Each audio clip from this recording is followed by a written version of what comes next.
Umiiyak siyang tumango sa sinabi ng mommy ni Acer. Niyakap siya ng ginang at isunuot sa kanya ang jacket nito. Kahit labag sa loob niya, wala siyang nagawa kundi sumunod sa gusto ni Camila. Walang pakundangan sa pagpatak ang kanyang luha habang tumatakbo. Tatigilan siya na makarinig siya na ilang putok ng baril, hindi kalayuan sa kanya. Mariin siyang napapikit at pilit na iwinaglit sa isip niya na may masamang nangyari kay Camila. Halos ayaw nang kumilos ng kanyang mga paa pero pinilit niya pa rin ang kanyang sarili. Hindi niya sasayangin na isinakripisyo ang kalayaan ni Camila para sa kanya. Habang tumatakbo siya, hindi sinasadyang natisod siya at nadapa dahil makulimlim ang paligid. Hindi niya kita ang kabuuan ng kanyang mga paa pero alam niyang nagkaroon ito ng malaking sugat base sa hapdi na kanyang nararamdaman. Paika-ika siyang nagpatuloy sa pagtakbo. Maya-maya lang, natanaw na niya ang maliwanag na kapaligiran sa unahan. Tanda na malapit na siyang makalabas sa kagubatan. Nang marating niya ang dulo ng gubat, saka lang niya tuluyang nasilayan ang kulay asul na karagatan. Napapalibutan din ng aluminum wire fencing ang buong paligid ng isla. At ang mas nakakatakot ay ang naglilipa ng mga buwaya sa labas ng fence. Nagpakawala siya ng isang malalim na buntong hininga at saka inilinga ang tingin sa paligid. Tama nga si Camila. Sa unahan, tanaw niyang isang helipad, pati na rin ang nakatambay doong helicopter. Pagod man, dahan-dahan siyang naglakad patungo doon. Kailangan niya makaalis sa islang iyon habang hindi pa siya nahahanap ng mga tauhan ni Valerian. Napangiti siya ng matanaw na ilang hakbang na lang at mararating na niya ang helicopter pero sa isang iglap lang, bigla siyang napaluhod ng may tumamang mainit na bagay sa kanyang binti. Masakit. Sobrang hapdi. Tinignan niya ang kanyang binti na natamaan ng bala. Umaagos mula doon ang sariwang dugo galing sa sugat niya. Tuluyan siyang napaupo sa buhangin at namilipit sa sakit. "Hello, Anika." Gulat siyang napalingon nang makilala ang boses ng nagsalita. "Kid, yup, surprised to see me?" Nakangisi nitong tanong. Mas lalong lumakas ang kabog sa kanyang dibdib. Bakit ba hindi sumagi sa isip niya na maaring nandito din ang babae? She was Valerian's ally after all. "You really amaze me, Anika. May lahing pusa ka ba? Ilang beses nang pinagtangkaan ang buhay mo pero hanggang ngayon buhay ka pa din." Naiiling nitong sambit, bago dahan-dahang naglakad patungo sa gawin niya. Unti-unti naman siyang napaatras. Alam niyang hindi siya mananalo sa babae kung lakas ang pag-uusapan. She wasn't gifted with physical strength. "I heard a wonderful news. You're pregnant, right?" "Now that I knew it, I'm planning to kill that child first. Nang sa ganoon, wala nang babalikan pa si Acer sa'yo." Nalilisik ang mga mata nitong asik. Kuyam ang kanyang kamao habang papalapit ang babae sa kanya. Hindi siya papayag na basta-basta lang sumuko nang hindi lumalaban kahit pamandehado siya. Saktong dumating ito sa kanyang harapan. Sinabuyan niya ito ng buhangin pagkatapos ay malakas na itinulak. "Bitch! I'm gonna kill you this time for sure!" Nagagalaitin itong sigaw. Hindi na niya pinansin pa si Kate at mabilis na tumakbo para makasampa sa helicopter pero hindi pa man siya nakarating. Walang habas na nagpaputok ng baril si Kate dahilan para agad siyang mapayuko. "Akala mo ba matatakasan mo ako? Hindi, Anika. Sisiguraduhin kong hindi ka na makakalabas dito ng buhay. You will be the crocodile's meal for the day." Dagdag sigaw nito na binuntutan pa ng tawa na animoy isa ng baliw. Kahit nahirap ang babae, pinagsikapan pa rin itong imulat ang mga mata at sinugod siya. Mabilis naman siyang umikot para hindi mahablot ni Kate pero naabutan pa rin ito ang kanyang buhok at malakas na hinila papalapit sa sarili nito. Gamit ang kanyang natitirang lakas, wala na siyang nagawa pa kundi hilahin din ang buhok nito. Sampal, kalmot, sabunot, ganoon ang naging laban nila. Malakas talaga si Kate, sa totoo lang, dahil nga naman dumaan sa training ang babae. She was a mafia princess for Dom's sake. Nang magkaroon ng pagkakataon ng dalaga, tinuhod nito ang tiyan ni Anika dahilan para mapaluhod ang huli. Napadaing siya nang magsimula ng mamilipit sa sakit ang kanyang tiyan. Malakas na humalakak si Kate nang makita siya sa kanyang sitwasyon. "Please, Kate, itigil mo na to. Kahit napatayin mo ako, hindi ka mamahalin ni Acer kahit kailan." Nangihina niya sambit. "I don't care. Kung hindi siya mapapasakin, Dapat ka lang mawala sa mundong ito. Hindi ako makapapayag na maging masaya kayong dalawa. Nito bago itinutok sa kanya ang baril na hawak nito. Isa. Dalawa. Tuluyan siyang napapikit ng tumama sa kanyang dibdib at balikat ang dalawang mainit na bagay. Napaubos siya at tumalsik ang dugo mula sa kanyang bibig bago napahiga sa buhangin. Is this her end? It would be nice if she could see Acer for one last time. Pero bago pa man tuluyang nagdilim ang kanyang paningin, Kate collapsed beside her with eyes wide open. She was shot in the forehead. Naramdaman na lang niya ang mainit na brasong pumulupot sa kanyang nalalantang katawan. Nang sinubukan niyang aninagin ng taong nasa kanyang harapan, sumalubong sa kanya ang pamilyar na kulay asul na mga mata. Acer, I'm sorry. Anika. Ani Acer at tinapik ang pisngi nito pero tuluyan ng pumikit ang babae.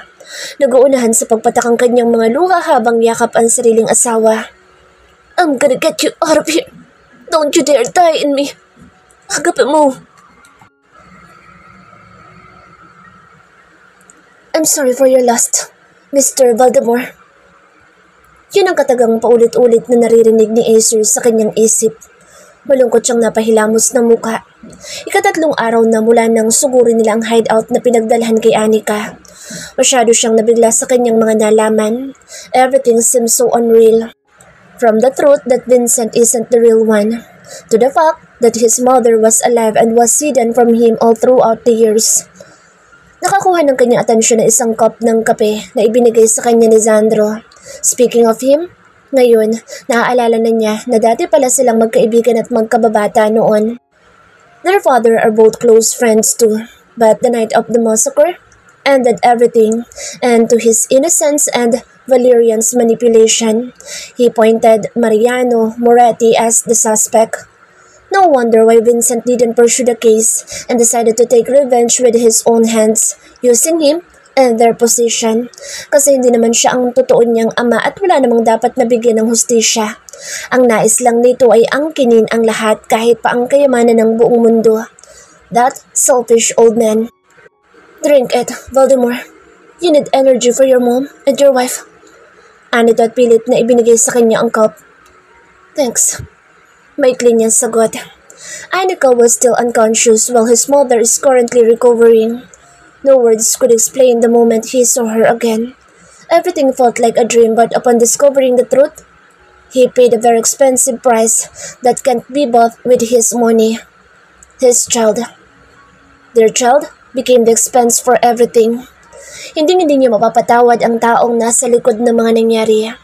Darating ang araw na magtutuos silang dalawa ni Valerian at hindi na siya makapaghintay pa na dumating ang araw na iyon. Dahan-dahang nagmulat ang mata ni Anika. Una niyang nasilayan ang puting kisame. Kumurap siya na ilang beses bago inilibot ang tingin sa paligid. Doctors and nurses are everywhere around her. Ibig sabihin nasa ospital siya. She's not dead. Anika, how do you feel? Tanong na isang may edad na doktor. Oh, tanging nasambit niya. Pinainom siya ng doktor ng konting tubig. Matapos siyang i-check ng mga ito, bumukas ang pintuan at inuluwa ang pamilyar na figura. Acer. Anika, you're awake. Bulalas nito at mabilis na tinawid ang distansya sa pagitan nila. Oh God. You don't know how worried I am the moment I saw you in the shore. Naiyak nitong dagdag at pinatakan siya na magaang halik sa noo. Kita pa niya ang butil na mga luha sa mga pisngi ni Acer. Marahan niyang pinahid ang mga iyon. Gumanti ng yakap sa lalaki. How long did I sleep? Maya-maya tanong niya. You've been unconscious for a week, agapi mo. I'm so scared. Akala ko'y mawawala ka na ng tuluyan sa akin. Habang magkayakap silang dalawa, muli niyang naalala ang nangyari sa kanya sa isla. What happened to Kate? Alanganing tumingin sa kanya sa Acer.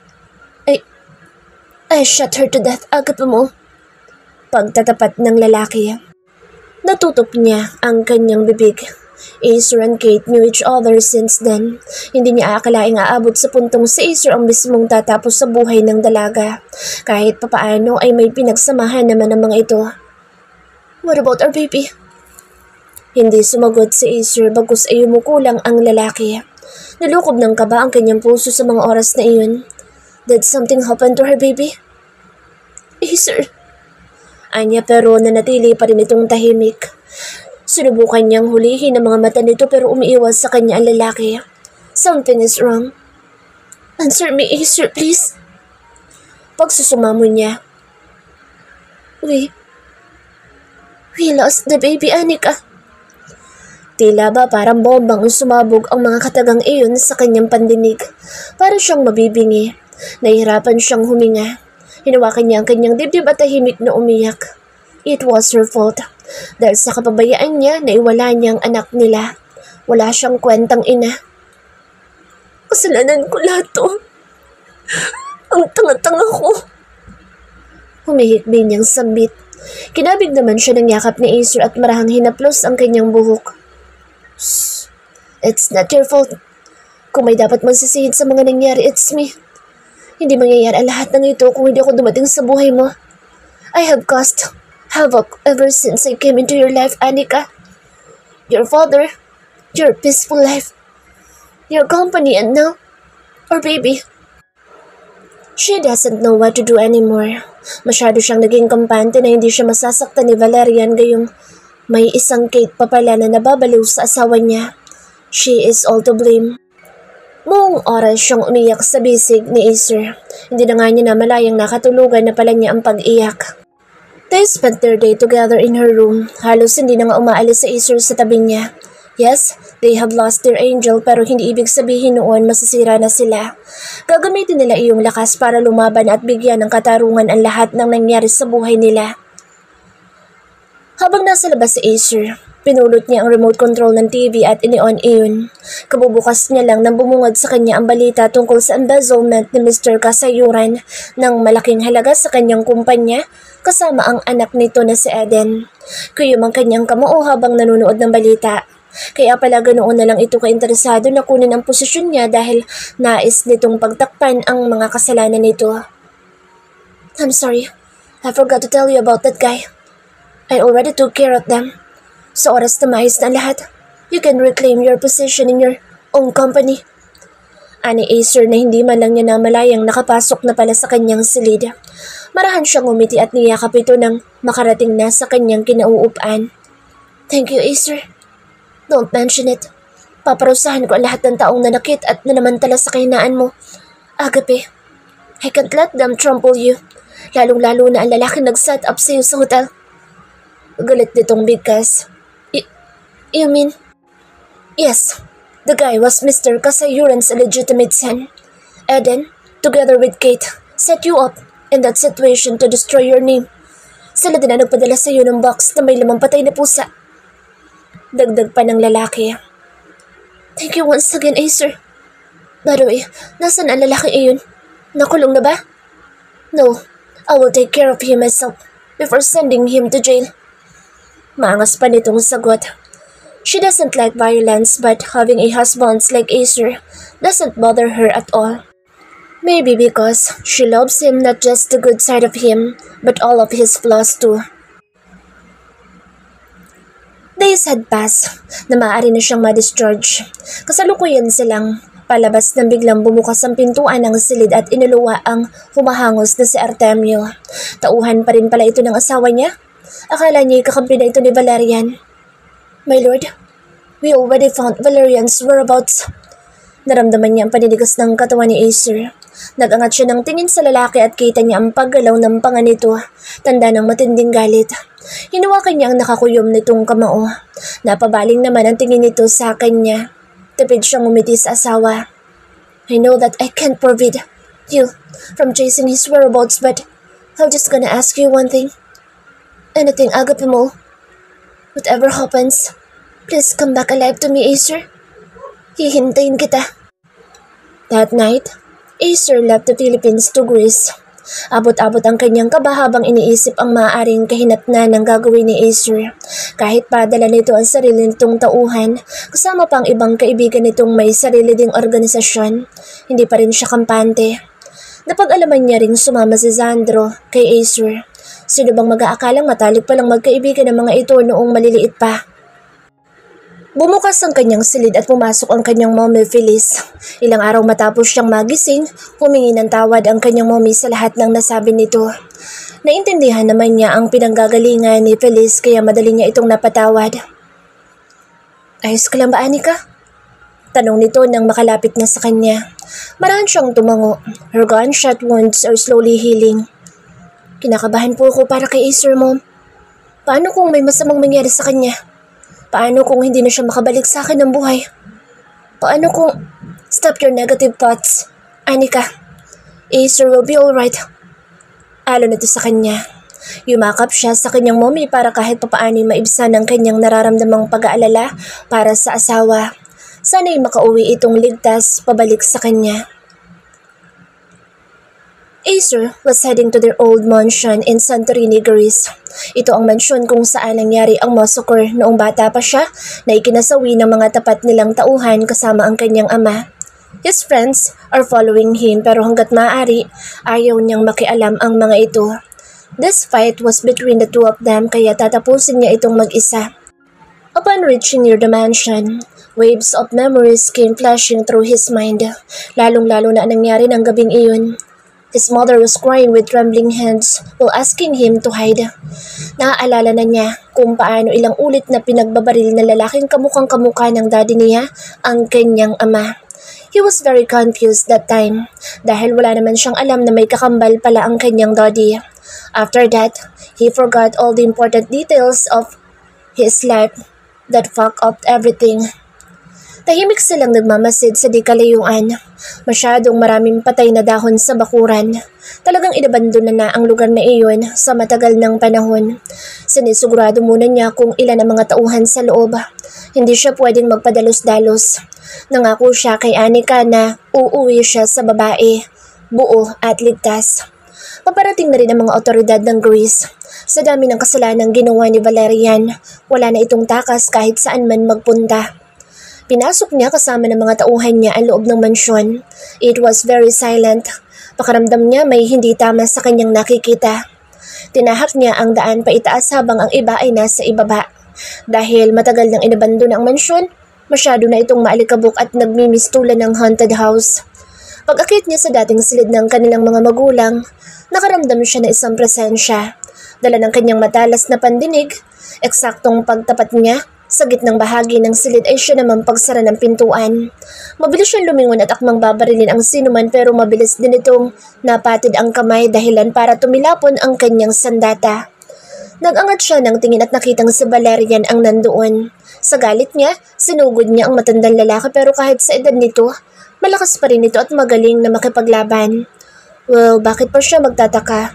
Ito lang naman ang taong nagturo sa kanya sa mga bagay tungkol sa pakikipaglaban na alam niya na sa ngayon. Nang mapatumba siya na lalaki, mabilis siya nitong tinutukan ng barila. Hindi naman siya gumalaw sa kanyang kinaroroonan habang naghahanap ng tiyempo na makaganti dito. Isa pa, he needs to buy time till the authorities will come. Naas naman itong patayin subalit napakadaling parusa noon sa lalaki ng kasalanan nito sa kanya at sa pamilya niya. Why did you do it? Tukoy niya sa nangyari sa kanyang tunay na ama. Mabilis naman itong naintindihan ni Valerian. Nakangisipang kumuha ng upuan ang lalaki at pranteng nakaupo sa kanyang harapan. You're so relaxed. Hindi ba dapat ay kabahan ka na? Dagdag pa niya. Nagkibit balikat lang ito at inilapag ang baril sa kalapit na mesa. I know you've gone too weak to kill me because of that woman, Acer. Love makes you stupid. And for your first question, your father deserves to die. Why? Paano mo nagawain sa sarili mong kapatid? Tumalim ang mga mata na lalaki sa kanyang tanong. Hindi ko siya kapatid. Your father was selfish. Nangako siya sa akin na kapag hindi ako nakaalam sa relasyon nila ni Camila, tutulungan niya akong makuha ang posisyon sa organisasyon. I am the eldest, kaya sa akin dapat ang posisyong ito. But your father betrayed me and left me with nothing. Walang buhay siyang natawa. Isn't that what you are today? You were selfish too. Lahat ng bagay gusto mong angkinin. Anong karapatan mong magalit kay Daddy gayong pareho pala kayo? Shut up, Acer. Wala kang alam sa pinagdaanan ko. Galit nitong sigaw. Nailing naman siya. If this is true, this fight should be between the two of them pero siya ang sumalo. Do you know how happy I am upon seeing that the family he built was destroyed? I got everything he had, and he was left with nothing and ended up dead. Anito na binuntutan pa ng malakas na halakak. Poor Vincent, I have fooled his son and had his wife all these years. Sa sinabi nito tungkol sa kanyang mommy ay sumulak ang galit sa kanyang dibdib. His mother confessed all the physical and sexual abuse she got from this devil. He was blinded with rage, kaya sinugod niya ito ng walang plano. Valerian shot his shoulder and he stabbed his thigh in exchange. You will pay everything that you have done, Valerian. Lahat-lahat. I will watch how you'll feel when I strip you of everything you were crazy for so long. Puno ng galit niyang sambit. Baliwala itong natawa at sumandal pa sa upuan. At his state, right now, there is only one thing he can conclude. The envy and greediness Valerian was feeling is making him crazy. Mabilis niyang nabawi ang baril dito at itinutok sa kanyang tiyuhin. Kill me, Acer. Kill me like how I killed your father. Di ba nakita mong lahat ng iyan? Kill me! Udyok nito sa kanya. Mariin siyang napapikit at pinigilan ang sarili. He can't kill him. He doesn't want to. Dahil sa kanyang pag-aalilangan, hinampas siya ni Valerian ng lampshade. Lumaban naman siya sa lalaki. Pareho na silang sugatan pero walang sumusuko sa kanila. Nang makabuelo siya ay dinaganan niya ang lalaki at inundayan ng malakas na suntok sa muka. For his father, his mom, for Annika's dad, for Annika's misery, and lastly, for himself. Lupay-pay na sa Valerian nang tigilan niya ang lalaki. His face was bleeding due to his punches wounds, and so his fist eased. Magkahalong pagod, galit, lungkot at tuwa ang nararamdaman niya ng mga oras na iyon. He was tired of this fight, angry for what Valerian had done, sad that the relationship turned out to be like this. The respect he had for him before was genuine, and most of all, he was happy. Finally, everything is over. Narinig niya ang tunog ng police car sa labas. Lumingon siya kay Valerian. Your regime has ended, Valerian. Anya at hinubad ang singsing ng Thanato Organosi sa mga kamay nito sa kaisunuot. I'm taking back everything that is mine, including the organization you led for so long. Akmang lalakad na siya paalis nang makita niyang ngumiti ang matandang lalaki. You can take it, Acer. You'll die here with me. Anito bago itinaas ang isang maliit na button. Nalak ang kanyang mga mata kasabay ng pagsabog sa ibaba ng mansyon. Para siyang naitulos sa kanyang kinatatayuan nang marinig niya ang sunod-sunod na pagsabog, paakyat sa palapag na kinaroroonan nila. Valerian is planning for a suicide. Whatever happens, please come back alive to me, Acer. Acer was staring at the clear blue sky while listening to calm waves of the sea. He was standing in a beautiful handmade flower arch habang hinihintay ang kanyang mapapangasawa na kasalukuyang naglalakad patungo sa gawin niya. Isinasayaw ng mabining hangin ang mahaba at tuwid nitong buhok habang suot nito ang isang simpleng white wedding dress na ito mismo ang pumili. Like how he saw her for the first time, that he was attracted to her. Annika is glowing gorgeous day by day. She was with him.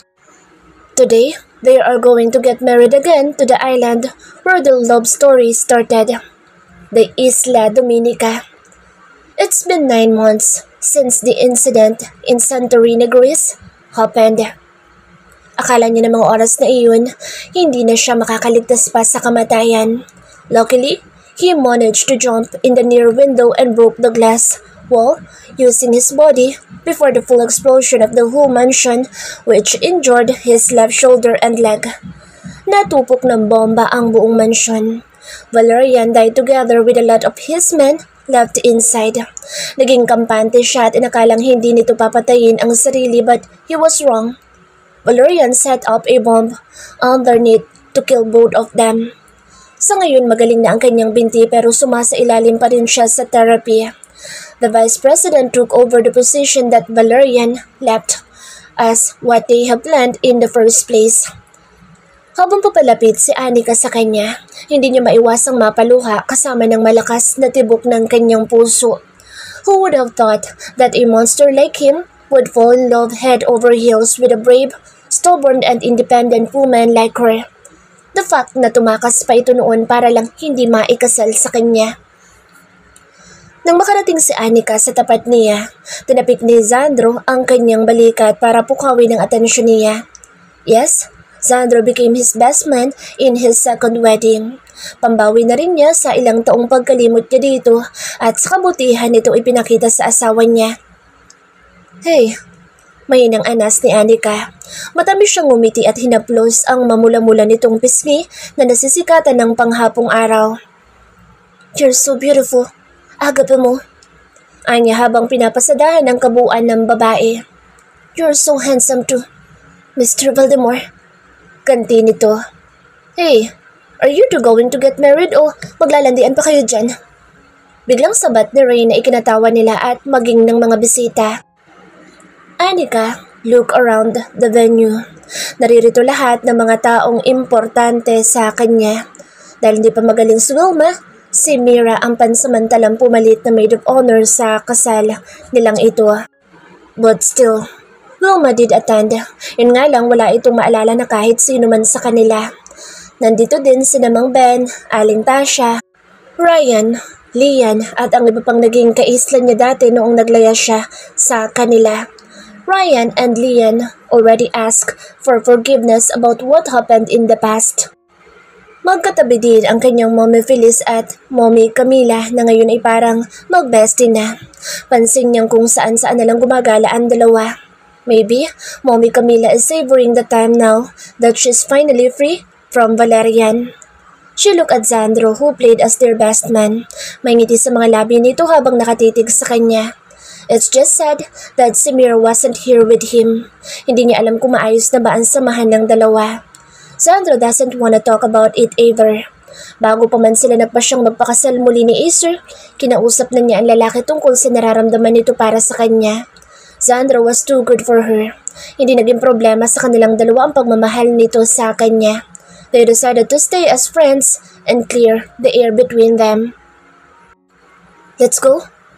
Pukaw ni Acer sa atensyon niya.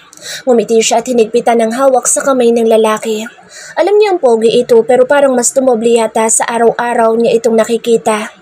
Magkasama silang humarap sa pari na magkakasal muli sa kanilang dalawa. Habang sinisimulan na ang seremonyas, pakiramdam niya lumulutang siya sa hangin sa buong pagkakataong iyon.